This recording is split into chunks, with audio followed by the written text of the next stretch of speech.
You're listening to the BTEC PE podcast with Mr. B.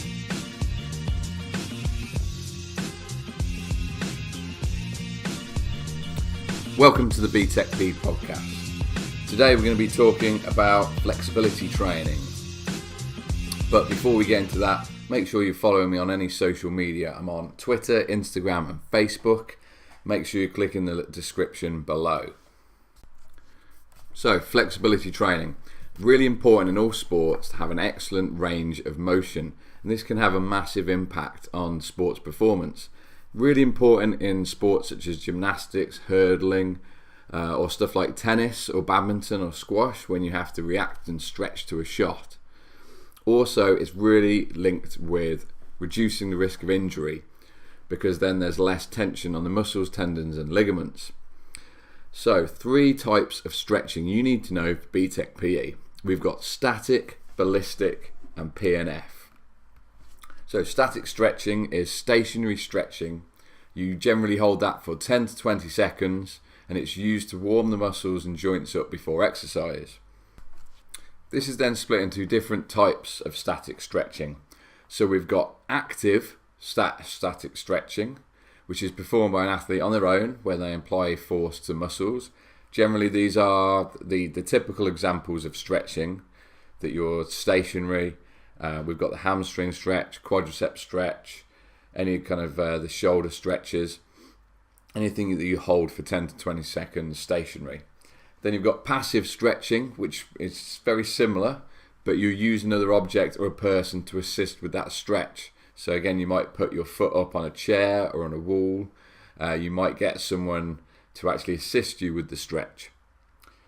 Moving on to ballistic stretching. So this is fast, jerky movements to force the muscle through its range of motion.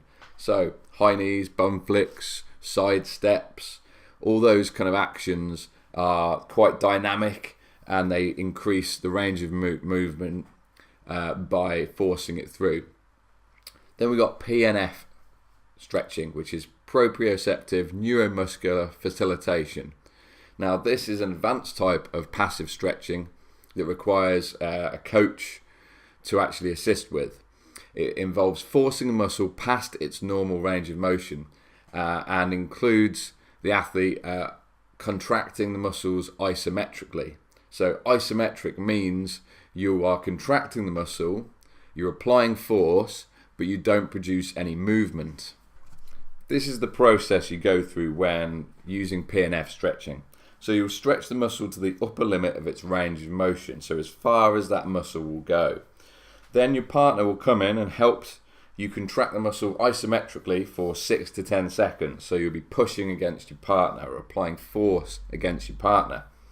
Then when you relax the muscle, your partner will then actually try and physically push that muscle, that joint, past the normal range of motion, and this over time with training will increase flexibility.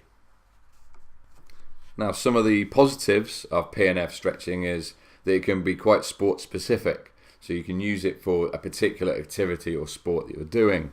It's little cost involved, but there's no equipment, and it has shown to increase flexibility and reduce injuries. Problems with it is that you need somebody experienced to actually perform it safely. So people are actually qualified to perform PNF stretching. Also, you may require 2 individuals working together to perform the technique, so you can't do it on your own. So there's your summary of flexibility training. We've got static stretching, ballistic stretching and PNF stretching. You need to know all those 3 types of flexibility training, why they're important, why somebody would use them as part of their program.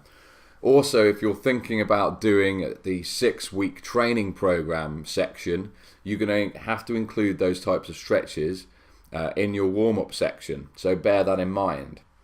Next time, we'll be starting to look at strength training, and we're going to be specifically looking at circuit training. Thanks for listening.